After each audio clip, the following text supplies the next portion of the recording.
to, right now, I think you have horrible morale in the police department. And I think you're at a low point of respect for the police department. So I think you have to begin to approach it on two fronts. One, you have to begin restoring basic respect for the law throughout the community, throughout the city of New Haven.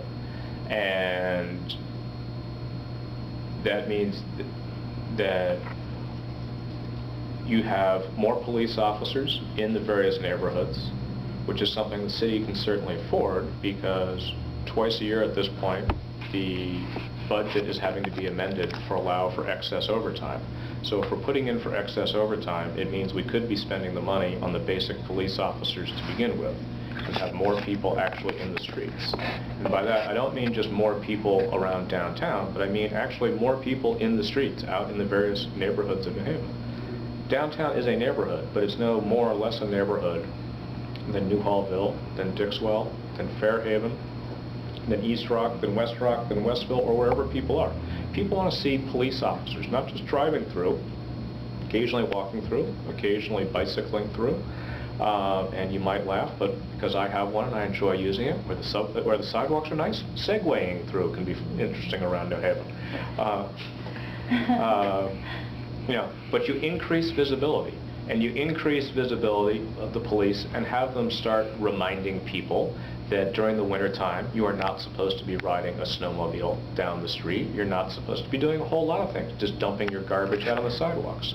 You can start by improving basic quality of life issues so that people see the police as someone who is there to protect the neighborhood, not as someone who is simply only going to get involved if someone gets hurt.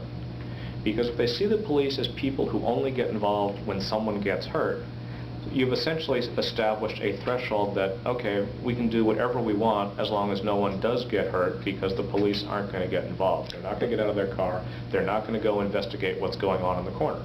People have to realize that the police are there to enforce the peace of the neighborhood. And that means walking up to me if they see something suspicious going on. They don't always have to arrest you, but they have every right to ask what is happening. The flip side of that is you need a cultural change right now over at 1 Union Avenue. The sign, I don't know if any of you have been down there recently, but the sign on the outside of the building says Department of Police Service. If you had a phone in here, I'll probably regret saying this, I would say call their general number, and we could sit here and count how many times the phone rings before anyone bothers to answer the phone. Go down to the police department and try to get a police report of your stolen bicycle or your car whose window gets broken, and see how you are treated in the guise of service. Watch the people who simply sit behind the 1-inch thick Lexan and ignore you because you're at the wrong part of the window standing in line. That is not service. The police department can do an awful lot to regain the respect of the community by making itself accessible to the community. In addition to being accessible, the police department has to be out in the community. Then, it is, the police department, in many ways is, I think, the same as City Hall and the school board. You sit down with the patrolman and sort of find out, how can we do this function better? Because again, I don't think someone is going to choose to be on the streets of New Haven versus, say, the streets of Durham. They didn't really like this city.